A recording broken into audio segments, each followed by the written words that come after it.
नमस्कार, 12 बजे की 12 बड़ी खबरों में आप सभी दर्शकों का स्वागत है और मैं हूं आपके साथ अखंड राय। और आप देख रहे हैं उत्तर प्रदेश का तेजी से बढ़ता हुआ digital platform IBC 24 Uttar Pradesh Uttarakhand. 12 बजे की महत्वपूर्ण खबरों की शुरुआत करते हैं। आपको बता दें, एक बार फिर से ट्रेन को डीरेल करने की साजिश नाकाम हुई है। ये साजिश हरदोई जिले में हुई है, जहां पर ट्रेन चालकों की सूझबूझ से एक बड़ा हादसा होते होते टल गया। गनीमत की बात यह रही कि कहीं ना कहीं ट्रेन के ड्राइवर ने जो रेलवे पटरी है उस पर रखे हुए लकड़ी के टुकड़े को देख लिया और इमरजेंसी ब्रेक लगा करके एक बहुत बड़ी घटना को रोक लिया। आपको तस्वीरें दिखाते हैं सीधे हरदोई से, जहां पर एक बड़ी घटना को, जो एक बड़ी जो साजिश थी, उसको नाकाम नाकाम हो गई है।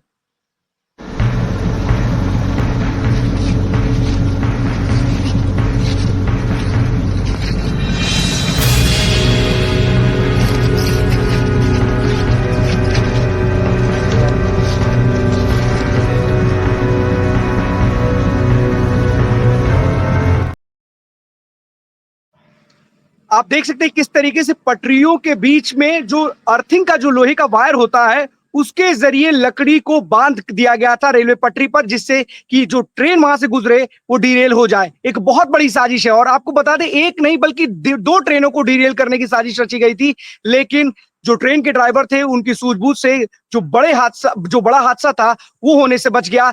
लेकिन इसको लेकर के जो लगातार जीआरपी है, रेलवे पुलिस बल है, और जो तमाम जो एंगल है, जो एजेंसीज है उत्तर प्रदेश की, वो भी जांच पड़ताल कर रही है, क्योंकि लगातार कई ऐसी घटनाएं सामने आई है जहां पर ट्रेन को पटरी से पलटाने की साजिश की कोशिश की गई है, ट्रेन डीरेल करने की कोशिश की गई है।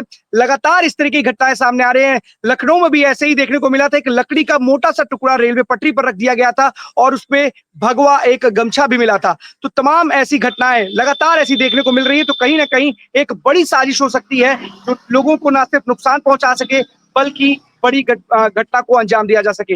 लेकिन रेलवे के जो ड्राइवर्स हैं, उनकी सूझबूझ की वजह से एक बड़ा हादसा होते होते बच गया।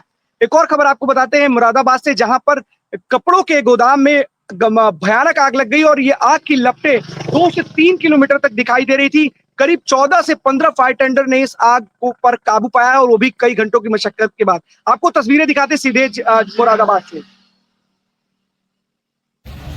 चले जाओ, हम पानी मार।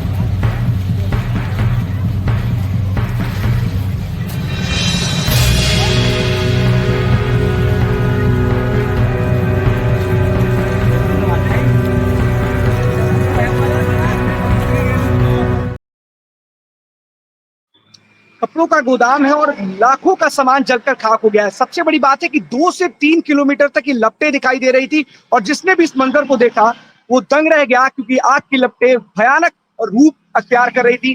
कई घंटों की मशक्कत के बाद इस आग पर काबू पाया गया, लेकिन जो सामान वहां रखा था वो जलकर खाक हो गया। अब चलते अपने सहयोगियों के पास, एक एक करके हमारे साथी स्क्रीन पर जुड़ेंगे, जो आज की बड़ी खबरें उनके शहरों की है वो बताएंगे। सबसे पहले हमारे साथ जितेंद्र जुड़े हुए हैं बस्ती से। जितेंद्र, कौन सी बड़ी खबर है? बिल्कुल अखंड, बस्ती से बड़ी खबर की बात की जाए कि जैसे कि कल भी मैंने बताया था कि एक 5 साल की नाबालिग बच्ची के साथ में जिस तरह से जो घटना हुई थी, लेकिन अखंड उसमें बड़ा सवाल आज आया हुआ है। और कहीं ना कहीं पोस्टमार्टम में एक बड़ा खुलासा हुआ। अखंड, कहीं ना कहीं ये जो बस्ती के लिए शर्मनाक बात है कि पिछले जो है 15 दिन के अंदर ये दूसरा ऐसा कांड आया अखंड कि नाबालिग बच्ची के साथ लगातार दुष्कर्म हो रहा है। लेकिन जो आज पीएम रिपोर्ट में जो बड़ा खुलासा हुआ है अखंड, आपको बता दें कि उस 5 साल के नाबालिग बच्ची के साथ में जो दरिंदे ने जो हैवानियत की है अखंड, बता दें कि उसके सीने की हड्डी तोड़ दी गई है, उसके पैर की हड्डियां तोड़ दी गई है। पोस्टमार्टम में अखंड ये बड़ा खुलासा हुआ अखंड।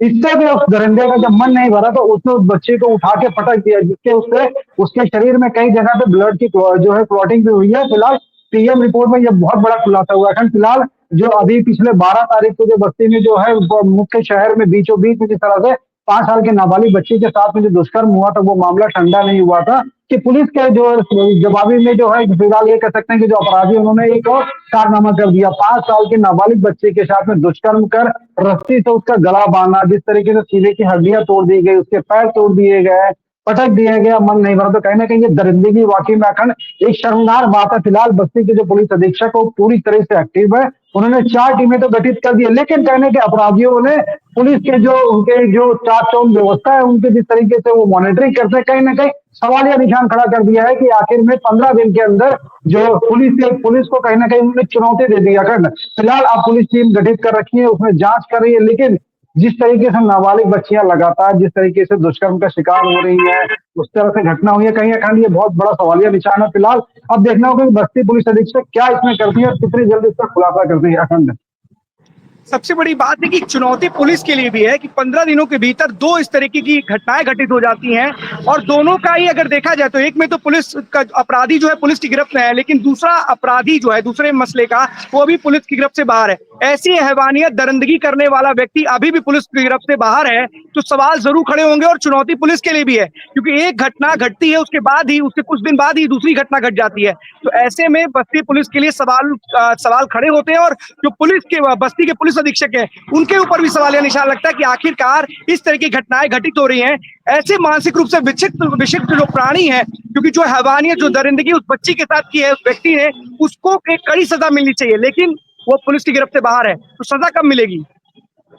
बिल्कुल अखंड, पुलिस जिस तरीके से टीम गठित करके फिलहाल मेरी जो है बस्ती पुलिस अधीक्षक से भी बात हुई, उन्होंने बताया कि टीम गठित की गई है और जो आरोपी है उनकी तलाश की जा रही है। लेकिन कहने के अखंड 5 साल की नाबालिग बच्ची अपनी दादी को ढूंढने जाती है, गायब हो जाती है, नहीं मिलती है। फिलहाल पुलिस लगातार बच्ची को ढूंढ रही थी, लेकिन कहीं न कहीं पुलिस के हाथ अभी भी खाली है, क्योंकि अपराधी जो है आज ये तीसरा दिन है मैं कह सकता हूँ अखंड, लेकिन तीसरे दिन में कहीं न कहीं अपराधी जो है पुलिस के हाथ से दूर है। फिलहाल चुनौतीपूर्ण है, कहीं न कहीं अपराधी भी पुलिस को चुनौती दे रहे हैं, लेकिन अब देखना उनकी आप पुलिस उसमें क्या कार्रवाई कर। फिलहाल पुलिस के जो अधीक्षक जो अभिनंदन है उन्होंने साफ कहा है कि मैं सख्त कार्रवाई करूंगा। फिलहाल देखना होगा कि क्या कार्रवाई करते हैं, गिरफ्तार कब तक करते हैं अखंड, ये सबसे बड़ा सवाल है। गिरफ्तारी कब होगी उसके बाद ही पता चल पाएगा। लेकिन जितेंद्र एक चीज और जानना चाहेंगे, क्या परिवार वालों ने किसी तरीके से किसी के ऊपर आरोप लगाया? क्योंकि जिस तरीके से जो हैवानियत की गई है एक अपराधी के द्वारा, कहीं ना कहीं ये भी दर्शा रहा है कोई आपसी रंजिश का मामला तो नहीं है, क्योंकि जिस तरीके से उसके साथ बर्बरता की गई है, क्या परिवार वालों ने किसी के ऊपर कोई आरोप लगाया है? नहीं, परिवार में किसी तरह का कोई आरोप नहीं लगाया, लेकिन हाँ परिवार वालों ने जब बच्ची गायब हुई थी तो उन्होंने पुलिस से बिल्कुल ये कहा था कि बच्ची के साथ कोई दुर्व्यवहार या कुछ ऐसी कोई घटना घट सकती है कि उसके साथ गलत हो सकता है, लेकिन पुलिस ने इस बात को नाअंदाज किया। लेकिन जिसका खामियाजा जब सामने आज देखने को पोस्टमार्टम रिपोर्ट आने के बाद देखने को मिल रहा है खंड। जितेंद्र यही है कि जिस तरीके से 2 बच्चियों के साथ लगातार कुछ दिनों के भीतर ही ऐसी घटना घटती है, ऐसे में बस्ती पुलिस के ऊपर सवाल खड़े होते हैं और अपराधियों के हौसले, क्योंकि कहीं ना कहीं इस तरीके के कारनामा करने के बाद जो अपराधी खुद ही चुनौती देते हैं पुलिस को, तो कहीं ना कहीं पुलिस को भी इन अपराधियों को ऐसा सबक सिखाना चाहिए, ऐसी सजा देना चाहिए कि आजीवन या दूसरा कोई व्यक्ति जो इस तरीके का अपराध करने की मंशा या सोच रखता हो उसके मन में भी भय उत्पन्न हो और इस तरीके के कारनामे या सोच ना वो आगे अपनी बढ़ा पाए। बहुत बहुत धन्यवाद आपका इस तमाम जानकारी के लिए जितेंद्र। इंद्रवीर हमारे साथ जुड़े हुए हैं रायबरेली से। इंद्रवीर जी अखंड, देखिए आपको बता दें रायबरेली की, मैं जैसे कि पिछले 2 दिन भी मैंने जो है नगर पालिका की कुछ चीजें दिखाई। अगर आज बात करें तो आज नगर पालिका में यहाँ सुपर मार्केट रायबरेली में एक जो है यहाँ पे टोकन वसूली होती है, जैसे पार्किंग को लेकर के वसूली होती है, तो उसका पर्टिकुलर जो है टेंडर है, उसका टेंडर का समय है, लेकिन वहां पे जो वसूली हो रही है वो वसूली जैसे उनके टेंडर के तहत 5 रुपए है या 10 रुपए है छोटे वाहन या बड़े वाहन का, वहां पे जो स्थानीय व्यापारी है उन व्यापारी ने आज इकट्ठे होकर के उस वसूली के खिलाफ, और जो वसूली होती है वो रात 10 बजे तक होती है, जिसका टेंडर पे सीधे सीधे 5 बजे तक का जो है टाइम होता है कि 10 बजे से 5 बजे तक की वसूली होगी। और सुपर मार्केट रायबरेली का अगर बात करें तो घंटाघर रायबरेली की दिल और धड़कन है, क्योंकि शाम को वहां पे आइसक्रीम पार्लर और गर्मियों के समय में ऐसी मतलब दिल और धड़कन, मतलब आप समझ रहे हो कि वो सुपर मार्केट रायबरेली की जान है, जहाँ पे पूरे जिले के शाम को व्यापारी हो या बिजनेसमैन हो या फिर सोशल वर्कर हो या फिर अगर गवर्नमेंट एम्प्लॉई हो, हर आदमी अपने परिवार के साथ में 8-9 बजे के बाद निकलता है और 11-12 बजे तक वहां पे अपने परिवार के साथ एंजॉयमेंट करते हैं और वो अपनी मनपसंद चीजें खरीदते हैं, खाते हैं, पीते हैं, फिर घर जाते हैं। तो वहां पे इस तरीके अवैध वसूली का प्रकरण एक सामने आया, जिसमें व्यापार मंडल के कुछ लोगों ने आज जो है डीएम हर्षिता माथुर के कार्यालय जाकर के ज्ञापन सौंपा है। और क्या है पूरा मामला, हमारे साथ आप वहाँ स्थानीय व्यापारी हैं, बात करने के लिए भी मौजूद है। आइए आप इधर आइए, क्या है पूरा मामला, अपना नाम बताइए पहले आप और आगे आगे। सर जसविंदर सिंह मैं बोल रहा हूँ सर। मेरी स्थानीय दुकान सुपर मार्केट जो तेग बहादुर मार्केट में है, तो सर यहाँ पर पार्किंग में अवैध वसूली की जा रही है, जो कि उसका नाम श्याम मित्रा है और वो रात में 9 साढ़े 9 बजे तक अवैध वसूली करता है और वो मन चाहे रेट वसूलता है। कार वालों से 40 से 50 रुपए तक भी ले लेता है और बाइक वालों से 20 से 25-30 रुपए जैसा भी वसूल लेता है। उसका अगर कोई विरोध करता है तो उल्टी सीधी बातें और गाली से बात करता है, वो नशा भी करता है और कहता है कि जो तुमको करना है तुम कर सकते हो, मैं ऐसे ही वसूलता हूँ। नगर पालिका को इसके बारे में आपको कभी कोई लिखित शिकायत करी है और उन लोगों को या नगर पालिका अध्यक्ष? नहीं सर, वो लोग तो 5 बजे चले जाते हैं, वसूली 9 से चलती है। कोई तो आज आप लोगों ने डीएम को दिया तो डीएम मिली? डीएम को नहीं, हम लोग पुलिस अधीक्षक को देने जा रहे हैं। कभी मिली है वहाँ पे कोई? अभी गए नहीं, देने जा रहे हैं। अच्छा, ये पूरा मामला है और ये एप्लीकेशन यहाँ पे दिखाऊंगा कि इस तरीके से एप्लीकेशन में पूरा ये लोग जा रहे हैं, पूरा व्यापार मंडल जो है, जो भी उनके कार्यकर्ता व्यापार मंडल में लोग हैं, ये जा रहे हैं और इस तरीके की अवैध वसूली का भांडा फोड़ने के खिलाफ एक जो है तहरीर देने जा रहे हैं। और ये कहीं ना कहीं जो हैरेसमेंट है, जो एक अगर बात करें तो 10 रुपए की जगह 40 रुपए ले लेना, और ये गरीब आदमी तो ये तो लोकल व्यापारी है शायद, ये परेशान है क्यों? क्योंकि जो वहां पे दूर दराज से 20 किलोमीटर 40 किलोमीटर 50 किलोमीटर दूर से लोग आते हैं, उनसे शायद ये मनचाहा पैसा वसूलते हैं और इसका कहीं ना कहीं हर आदमी से जो है जो अवैध वसूली हो रही है इससे परेशान है। जी इंद्रवीर, सबसे बड़ी बात है कि नगर पालिका के लोग या तो आंखों पे पट्टी बांध करके बैठे हैं या कहीं सो रहे हैं क्या? उनको ये सब चीजें दिखाई नहीं देती हैं कि इस तरीके से लोग परेशान हैं, व्यापारी परेशान है, जनता परेशान है, और टेंडर प्रक्रिया का अगर पालन ही नहीं किया जाए तो टेंडर निरस्त क्यों नहीं किया जा रहा? सबसे बड़ा सवाल तो यही है ना। जी, अगर देखिए एक्चुअली ऐसे ही अवैध वसूली का पकड़ अगर बात करें तो 2 महीने पहले जो है शारदा नहर पुल पर भी कुछ अवैध गाड़ियों से वसूली की जाए तो उसको टेंडर निरस्त किया गया, लेकिन उसके बाद फिर से, चूंकि जो ये टेंडर दिया जाता है ये कई लाखों में टेंडर होता है और जब जो टेंडर लेने वाला होता है उसका लॉस होता है, और ऐसे मीडिया द्वारा जब खबरें चली तो टेंडर निरस्त कर दिया गया, लेकिन फिर से वापस से टेंडर दिया गया। क्यों? क्योंकि नगर पालिका का भी लॉस हो रहा था, जिसने टेंडर लिया उसका भी लॉस हो रहा था, तो इस पर चाबुक तो चलता है, लेकिन उसके बाद ये फिर से अपने ही चाबुक चल रहा है इंद्रवीर? अगर आप एक तरफ चाबुक चला रहे हैं, दूसरी तरफ स्थितियां जस की तस बनी हुई हैं, ऐसे चाबुक चलाने से क्या फायदा है कि दूसरी तरफ लोगों का दोहन हो रहा है, लोग वहां परेशान है, व्यापारी परेशान है, आम जनता परेशान है। और जो टेंडर की प्रक्रिया, अगर टेंडर की प्रक्रिया का पालन नहीं, नुकसान किसी का भी हो, टेंडर निकाला इसीलिए जाता है ना कि आप पूरी सोच समझ के साथ उस टेंडर को डालें। अब नुकसान हो रहा है तो उसके लिए क्या आप रात में 3 बजे तक जग करके वसूली करेंगे लोगों से? 10 रुपए की चीज को 30 रुपए 40 रुपए वसूलेंगे? जो भी है, जो नियम कायदा कानून है उसके तहत तो कार्रवाई करनी चाहिए। वो टेंडर निरस्त क्यों नहीं करते हैं लोग? अगर इसी सबको लेकर के बोर्ड मीटिंग हो रही है और बोर्ड मीटिंग में ये हाल है कि राहुल गांधी जब आए थे तो सारे सभासद ने इकट्ठे होकर के, जो 80% सभासद है वो अपने कांग्रेस के अध्यक्ष हैं शत्रुघ्न सोनकर, और राहुल गांधी के आवास पे भुए मऊ गेस्ट हाउस पे जाकर के जो 80% सभासद इनसे नाराज हैं, उन लोगों ने जाकर के वहां पे एप्लीकेशन दिया राहुल गांधी को, और राहुल गांधी ने कहा कि इस पे मैं चर्चा करूंगा और अध्यक्ष से बात करूंगा। लेकिन समस्या यही है कि अच्छा गप और कड़वा कड़वा तू, अगर बीजेपी का कोई हो तब तो विपक्ष जो है हमला करता है। मैं यहाँ पे थोड़ी सी राजनीति इन्वॉल्व करूंगा, अगर वही कांग्रेस का अध्यक्ष है तो फिर उस पे सांसद राहुल गांधी भी मौन क्यों बैठे हैं? अगर आपके सांसद हैं और आपके अध्यक्ष है कांग्रेस के, तो क्यों आप मौन बैठे हैं? क्यों आप फिर, अगर बीजेपी का वही अध्यक्ष होता तो आप हमलावर होते या नहीं होते? आपको सभासदों ने अपनी समस्या सुनाई, 80% सभासद आज भी जो है नगर पालिका के खिलाफ है, और बोर्ड मीटिंग 22 तारीख को फिर से बोर्ड मीटिंग होनी है, और किसी बोर्ड मीटिंग में जो है आज तक कोई निर्णय नहीं निकला है। और मैंने आपको भी बताया, राकेश सचान प्रभारी मंत्री, डीएम हर्षिता माथुर, ऐसा कोई आला अधिकारी मंत्री हो, प्रभारी मंत्री हो, डीएम हो, एसपी हो, जो नगर पालिका के करतूतों से वाकिफ ना हो, ये मतलब जिले भर में है। इससे पहले 2 प्रकरण बड़े हाईलाइट अगर मैं आपको बता दूं, एक प्रदीप अग्रवाल जिला अस्पताल सीएमएस रायबरेली थाना बेनी माधव सिंह, जो कि अब उनसे रायबरेली को निजात मिली, और दूसरा नगर पालिका अध्यक्ष के खिलाफ जो ये लगातार बढ़ते हुए बैंकों में कोई निर्णय नहीं होना और आपस में वहाँ पे मारपीट वहाँ पे, और ये सोशल मीडिया पे कानपुर का बड़ा वायरल हुआ कि वहाँ पे चप्पल जूते लात घूसे तक चले। वैसे ही रायबरेली की बोर्ड अध्यक्ष मीटिंग जो चल रही है, ये लगातार तीसरी बार ऐसी है जिसपे कोई निर्णय नहीं निकला, और चौथी बार फिर से डेट आई है 22 मई 2025। लेकिन निर्णय क्यों नहीं निकल रहा? क्योंकि कई सारे आरोप इनके सभासद इनके ऊपर लगा चुके हैं, और ये हालात नगर पालिका का बना हुआ है, सांसद को देने के बाद भी कोई रवैया नहीं है। जी अखंड। मुख्य बात यही देखिए है कि सबसे बड़ी बात है कार्यालय इंद्रवीर की बंद है। राजनीति होती रहती है और राजनीति के चक्कर में जनता प्रताड़ित होती रहती है, जनता परेशान होती रहती है, लेकिन राजनीति से ऊपर उठ करके लोगों को जनता के लिए काम करना चाहिए। नगर पालिका के जो भी जिम्मेदार लोग हैं, जो भी इसके लिए जो भी कार्रवाई करनी चाहिए वो कार्रवाई करके जनता को इसका इससे निजात दिलाना चाहिए। फिलहाल जरूर बात कीजिएगा जो भी जो जिम्मेदार अधिकारी है कि आखिरकार इस पर आपने क्या एक्शन लिया है और एक्शन नहीं लिया है तो क्या वजह है। बहुत बहुत धन्यवाद आपका तमाम जानकारी के लिए।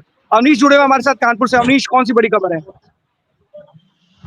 हाँ, देखिए अखंड, कानपुर में एक दिल जलाने वाला मामला सामने आया है। यहाँ पर निर्मल थाना पड़ता है, जहाँ पर एक माँ ने अपने बच्चे को मौत के घाट उतार दिया। जिस तरीके से माँ को सबसे सुरक्षित गोद अगर कहा जाता है कि माँ को सबसे सुरक्षित माना जाता है, लेकिन कहीं ना कहीं निर्मल में एक ऐसा मामला सामने आया है जहाँ पर 4 वर्षीय बेटे को जो है माँ ने मौत के घाट उतार दिया है। तो इस तरीके का मामला है कि निर्मल में रहने वाली जो महिला है उसने अपने कुछ दिन पहले अपने वो आशिक के साथ में कहीं ना कहीं फरार हो गई थी। इसके बाद में जो गांव वालों थे और घर वालों के दबाव पे वो वापस आई, और वापस आने के बाद में जो उसके पति है उसने उसको साथ में रहने के लिए जरूर मान लिया, लेकिन उसके बाद लगभग 3 से 4 दिन बाद ही उसने इस तरीके की घटना को अंजाम दिया। अपने बेटे को जो है गला दबाया, उसके बाद में उसको जाकर के अपने ससुर के पास में ले जा दिया। लेकिन जब सुबह उस बच्चे ने जब आंखें नहीं खोली और उस देखा गया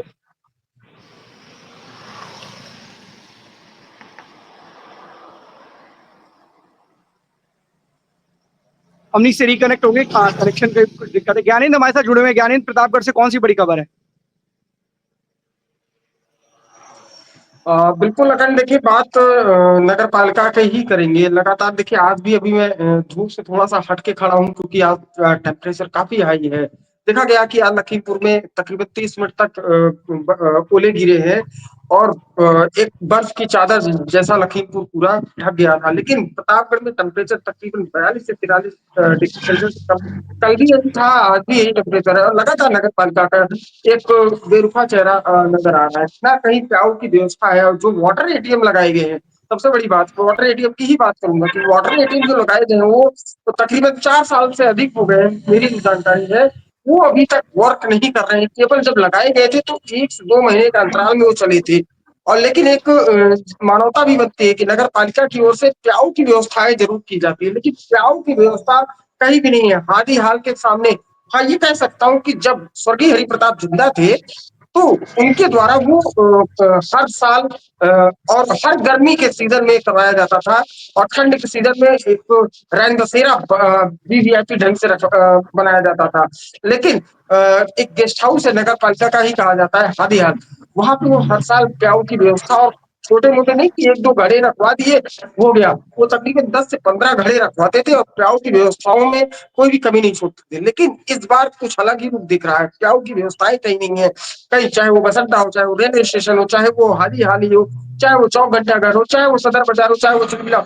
चिलबिला एक ऐसा क्षेत्र है कि वो कहा जाता है कि व्यापार जैसे कि अपने देश के में मुंबई कहा जाता है, वैसे प्रतापगढ़ में चिलबिला का प्रतापगढ़ का हब और व्यापारियों के मामले में चिलबिला कहा जाता है। लेकिन वहां पे भी कोई व्यवस्था नहीं, सब अपना ही पर्सनल, जैसे कि एक मानवता के कारण अपने ही दुकान के बाहर एक प्याऊ की व्यवस्था कर दे रहे हैं। तो ये जो नगर पालिका जो शासन और प्रशासन को करना चाहिए था वो नहीं कर रहे हैं, खुद लोग कर रहे हैं। अब फिलहाल आज तो मंगलवार है और आज दूसरा बड़ा मंगल है, तो आज लोग हर एक जगह प्याऊ की व्यवस्थाएं किए हुए हैं, ठंडा शरबत की व्यवस्था की है।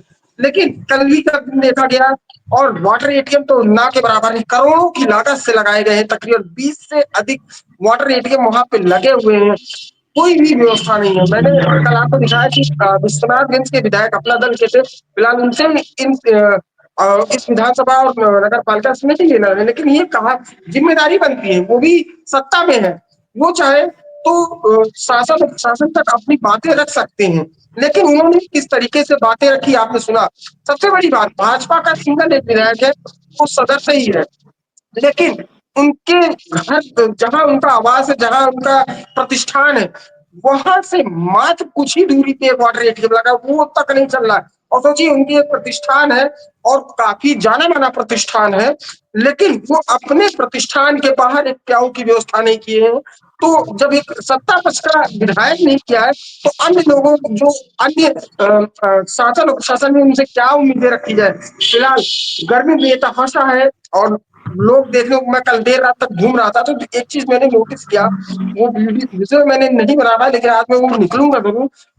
एटीएम के अंदर जो बैंक के एटीएम होते हैं, उनके अंदर एसी चल रही थी, जो गरीब तबके के लोग हैं, वो एसी के अंदर सो रहे थे। सोचिए कितनी सोचने वाली बात है। हाल-ही-हाल में वो एक रैन बसेरा भी वहीं बनाया जाता है, तो अगर नगर पालिका अध्यक्ष और ईओ चाहें, तो वहाँ गर्मी के लिए एक रैन बसेरा जो गरीब पिछड़े लोग हैं, जो कहा जाता है रोड पे सोते हैं, फुटपाथ पे सोते हैं, उनके लिए वहाँ पे गर्मियों के लिए भी एक तकरीबन इससे पहले जो डीएम थे, वहाँ एसी नहीं लगती थी, तो हर प्रकार से उन्होंने रिक्वेस्ट की थी, तो तकरीबन 10 एसियाँ उसमें लगाई गई। तो वो जो एटीएम में सो रहे हैं लोग, वहाँ एटीएम में ना सोने की बजाय हाल में भी व्यवस्था कर सकते हैं, लेकिन इन सारी व्यवस्थाओं को नागवार किया जा रहा है। सिर्फ ये देखा जा रहा है कि क्या काम बचे हैं, वो काम करने के लिए 2026 में फिर से चुनाव है नगर पालिका का, अब उस पे ज़्यादा फोकस किया जा रहा है, ना कि जो अभी प्रेज़ेंट टाइम है, उसको ना फोकस करके। लेकिन प्रतापगढ़ के डीएम फिलहाल आज उनका जन्मदिन भी है, लेकिन प्रतापगढ़ के डीएम आज तक की बात करें तो कल मेरी उनसे बात भी हुई, इस लाइव के बाद मेरी उनसे टेलीफोनिक बात हुई, तो उन्होंने साफ तौर पे कहा कि पहले तो मैं नगर पालिका को पूर्ण रूप से जो अंदर काई जमी हुई है, उसे साफ करूँगा, फिर उसके बाद आगे का प्रोग्राम। लेकिन आपने ये बातें डाली हैं वाटर एटीएम को लेकर के, तो उन्होंने 2 दिन का समय माँगा है कि 2 दिन के अंदर आपको धरातल पे दिखाई देगा और ये नगर पालिका की ओर से नहीं होगा, ये जिला अधिकारी की ओर से होगा और आप खुद धरातल पे इसे देखने को पाएँगे। अखंड। बिल्कुल ज्ञानेंद्र, देखिए अधिकारी है और अधिकारी अगर उसके पास बहुत अधिकार होते हैं, उस अधिकारों का अगर प्रयोग करे तो तमाम जो समस्याएं हैं लोगों की उसको दूर किया जा सकता है। लेकिन जो काई दूर करने की बात कर रहे हैं, काई दूर करने में हो सकता है बहुत लंबा कार्यकाल लग जाएगा, क्योंकि एक बहुत लंबे अरसे से एक ही आदमी के पास पूरा का जिला जो नगर पालिका अध्यक्ष बने वो एक ही परिवार के पास है। तो काई दूर करने में बहुत समय लग जाएगा, हटाने में बहुत समय लग जाएगा। आपने बिल्कुल सही कहा कि आप अपने प्रयासों से, अथक प्रयासों से जो जनता है, जो मजबूर जनता है, जो इस गर्मी में जिसको एक बूंद प्यास के जो उसको प्यास लगेगी, एक बूंद जिसकी चाहत होगी, अगर उसे मिल जाएगा तो बहुत राहत मिलेगी। हाल फिलहाल में ये जो वाटर एटीएम लगाए गए हैं ज्ञानेंद्र, वाटर कूलर जो भी लगाए गए हैं, अगर ये लगाए गए थे करोड़ रुपए खर्च करके, जब चलने ही नहीं तो लगाने का क्या फायदा, क्या मतलब है? ये भी सवाल का जवाब आपको उनसे जरूर लेना चाहिए था।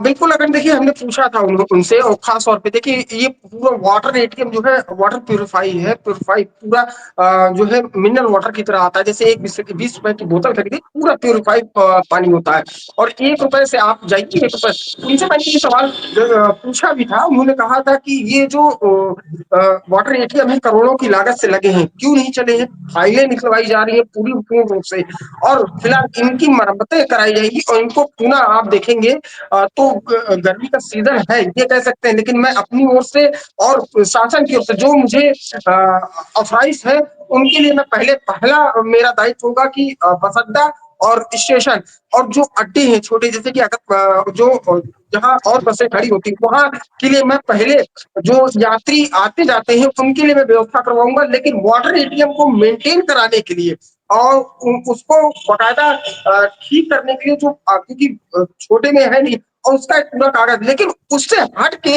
इस वाटर एटीएम को मेंटेन कराने के लिए उन्होंने 1 हफ्ते का समय मांगा है। 1 हफ्ते के अंदर इस पूरे वाटर एटीएम को ठीक करवाऊंगा और इसे धरातल पे चलाऊंगा।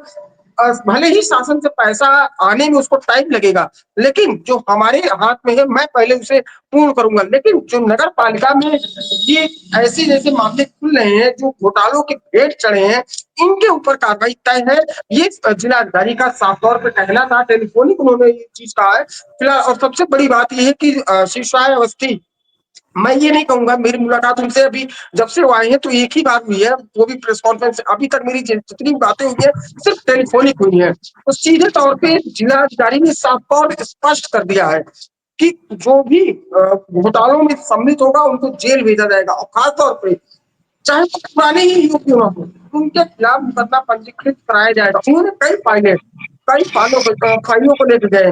कंपनी गार्डन्स में नल की व्यवस्थाएं कराई गई थी, कई जगह हैंडपंप लगवाए गए थे।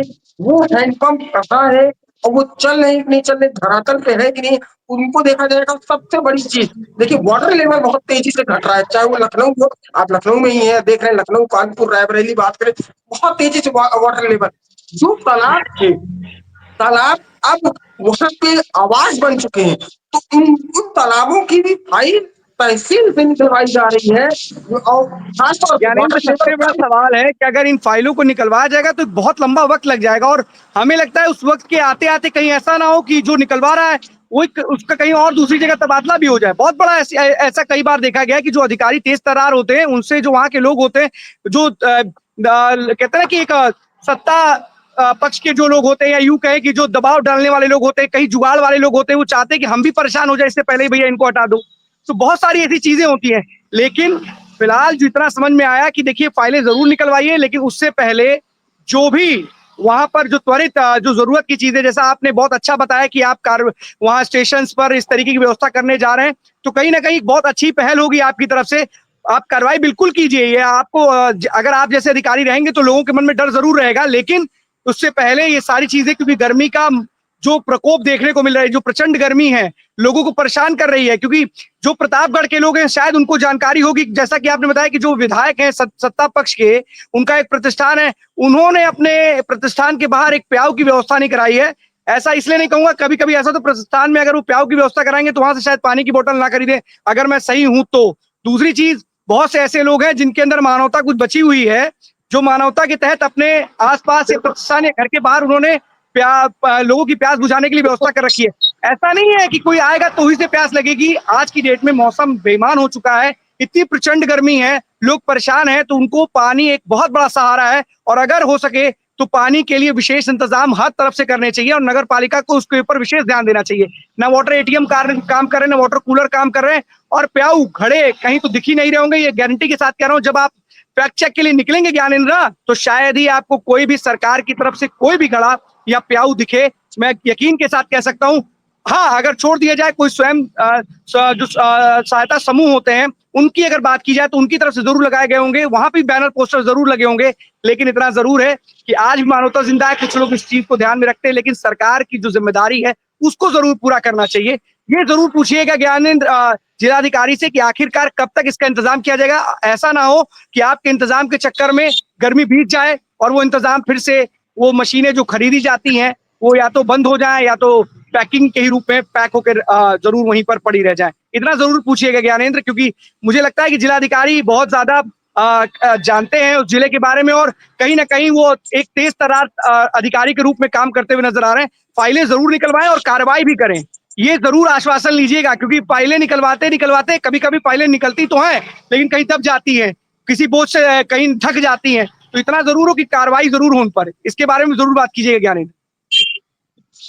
जी बिल्कुल, देखिए अगर इनके बारे में लगातार हमारी बातें भी हो रही, चाहे वो एडीएम हो चाहे वो डीएम हो, और लगातार हम पूछ रहे हैं सवाल कि सर गर्मियों को लेकर के क्या व्यवस्थाएं की जा रही है। देखिए ठंडी में काफी व्यवस्थाएं की जाती है, काफी कंबल बांटे जाते हैं, रैन बसेरे बनाए जाते हैं, लेकिन गर्मी हर बार की होती है। हर बार ये देखा जाता है कि सबसे ज्यादा अगर मौतें होती हैं तो लू के कारण, लग जाने के कारण, पानी न मिलने के कारण। पिछली बार भी देखा गया था कि एक व्यक्ति मजदूर था और उसको उस दिन काम नहीं मिला था, तो वो बेला देवी के पास पानी न मिलने के कारण उसकी मौत हो गई थी, लू लग गई थी, पानी नहीं मिला था। तो ऐसे कई कारण देखे जाते हैं, लेकिन सबसे बड़ी बात है, आपने बिल्कुल सही कहा कि देखिए वो प्रतिष्ठान है, भले वो सत्ता पक्ष से जुड़े हुए हैं, लेकिन उन्होंने आप वो एक भी व्यवस्थाएं नहीं होती है। बस एक चीज कर दिया जाता है, कोई तीज त्योहार होता है तो भले ही जो है शरबत की व्यवस्था करवाते हैं, लेकिन वो अपने प्रतिष्ठान के सामने मटका नहीं लगा सकते। लेकिन एक बात मैं आपसे कहूंगा कि स्वर्गीय हरि प्रताप थे, तो वो हाथी हाथ के सामने 10 से 15 वो अपनी ओर से लगवाते थे, ना कि नगर पालिका अध्यक्ष की ओर से लगवाते थे, ना कि वो एक तो पब्लिक के तौर पे लगवाते थे, वो व्यवस्थाएं करवाते थे। वहां 2 आदमी खड़े होते थे, और ये नहीं है कि पानी आप हैंडपंप से लेकर आया और उसमें घड़े में डाल दिया। वो पूरा का पूरा, पूरी गर्मी चलता था, प्यूरिफाइड वाटर रहता था, और साथ में गुड़ की भी व्यवस्था करते थे। ये स्वर्गीय हरि प्रताप की व्यवस्थाएं रहती थी। और रही बात देखिए प्रतापगढ़ के जिलाधिकारी लगातार एक्शन मोड में, उन्होंने ये आश्वासन दिया हुआ है, साफ तौर पे कहा है कि कार्रवाई और लोगों की तरह नहीं होगी और अधिकारियों की तरह नहीं होगी कि जांच होगी और जांच में महीनों निकल जाएंगे और हो सकता है तब तक मैं भी चला उनका साफ तौर पे ये साफ तौर पे मुश्किल से उन्होंने 1 हफ्ते का समय मांगा है। नगर पालिका की फाइल आपको मैंने पहले भी बताया था, वो लेके गए और उनके पास कुछ सबूत आ चुके हैं। कार्रवाई हो सकता है कि आज शाम तक भी जांच की सकती हो सकता है, थोड़ा सा वक्त भी लग सकता है, 1 हफ्ते के अंदर भी कार्रवाई हो सकती है। लेकिन वाटर एटीएम को लेकर के उन्होंने साफ तौर पर कह दिया है कि बसअड्डा स्टेशन जहां जहां वाटर एटीएम लगे हुए हैं, वो वाटर एटीएम आपको 1 वीक के अंदर चलते हुए और जो यात्रीगण है या जो शहरवासी है, उनको वहां से पीने की व्यवस्था मिलेगी। और वो वाटर एटीएम ये भी नहीं कह रहे कि जो ₹1 डालने की व्यवस्था है, हो सकता है कि वो फ्री करने की भी बातें कर रहे हैं, लेकिन वो खुल के नहीं कह रहे हैं। उनका कहना है कि शायद वो वाटर एटीएम हम फ्री कर देंगे, लेकिन देखने वाली बात होगी कि वाटर एटीएम कब ठीक होगा। टेम्परेचर काफी हाई है, 42 से 43 डिग्री तापमान है। लोग ₹20 की बोतल खरीदने पे मजबूर है और इसमें दुकानदारों की बल्ले हैं क्योंकि लगातार पानी की डिमांड बहुत ज्यादा है। अगर बिल्कुल ज्ञानेंद्र, देखने वाली बात होगी कि इस जांच में आज कितने लोगों पर आती है और कौन-कौन लोग इसके शिकार होते हैं, क्योंकि देखिए कहीं न कहीं अधिकारी अगर सही होता है तो लोग जो बेईमान लोग होते हैं, भ्रष्टाचारी लोग होते हैं, उनके ऊपर तलवार जो लटक रही होती है, वो कहीं न कहीं उस तलवार की वजह से जोखिम या कहते हैं ना कि उस तलवार के हमले में घायल ज़रूर होते हैं। तो इंतज़ार करते हैं और देखते हैं कि जो हमारे प्रतापगढ़ के जिलाधिकारी हैं, उनकी कार्रवाई से कितने लोग घायल होते हैं, क्योंकि ज़रूरी है ऐसे कर्मचारियों और अधिकारियों के लिए जो केवल जनता के पैसे का या प्रशासन और शासन के पैसे का दुरुपयोग करते हैं, सदुपयोग नहीं होते और इस भीषण प्रचंड गर्मी में भी लोगों के लिए कोई भी राहत की काम नहीं कर पाते। बहुत बहुत धन्यवाद आपका इस तमाम जानकारी के लिए ज्ञानेंद्र। एक खबर आपको बताते हैं जो पूरे उत्तर प्रदेश के लिए बेहद जरूरी है। पावर कॉर्पोरेशन ने विद्युत नियामक आयोग को एक प्रस्ताव भेजा है जिसके तहत 30% तक के जो बिजली के दाम की जो वृद्धि है उसको करने के लिए उन्होंने ये प्रस्ताव भेजा है। आपको बता दें, उन्होंने बताया कि 19,600 करोड़ के करीब जो डिफरेंस है उसकी पूर्ति के लिए ये प्रस्ताव बेहद जरूरी है। इसको लेकर के जो चंद्रशेखर आजाद है, जो नगीना से सांसद है, उन्होंने एक्स पर पोस्ट किया है कि पहले से ही उत्तर प्रदेश में जो जनता है वो गरीबी की मार झेल रही है, भ्रष्टाचार की मार झेल रही है और ऐसे में अब महंगाई की जो ये महंगाई की मार, बिजली के दामों बढ़ोतरी की बात करी जाए, 30% बढ़ोतरी की बात की जा रही है, ये कहीं ना कहीं जनता के लिए अहितकारी फैसला होगा और अगर ऐसा होता है गरीब और किसानों को इससे नुकसान होगा। अगर ऐसा होता है तो प्रदेश भर में आंदोलन करेंगे। तो जिस तरीके से ये प्रस्ताव पावर कॉर्पोरेशन की तरफ से नियामक आयोग को भेजा गया है, अब इस पर राजनीति शुरू हो गई है, क्योंकि इससे पहले ही कुछ दामों में वृद्धि गई थी और अब जो ये पावर कॉर्पोरेशन ने विद्युत नियामक आयोग को घाटे का जो एक तस्वीर पेश करते हुए बताया है कि इसके अंतर को पूरा करने के लिए करीब करीब इतने प्रतिशत वृद्धि होगी, तब जाकर के उनका जो अंतर है वो पूरा हो पाएगा। तो अब देखने वाली बात होगी कि विद्युत आयोग जो राज्य का है उस पर क्या फैसला लेता है, लेकिन फिलहाल अब इस पर राजनीति शुरू होती हुई दिखाई दे रही है। और एक और बात आपको बता दें कि जिस तरीके से समाजवादी पार्टी के मीडिया हैंडल से डिप्टी सीएम ब्रजेश पाठक के लिए शोभनीय और अमर्यादित टिप्पणी की गई थी, वो लगातार जो वॉर है वो लगातार दोनों दलों के बीच में जो है, जो दोनों दलों के मुखिया है उनके साफ तौर पर देखी जा रही है।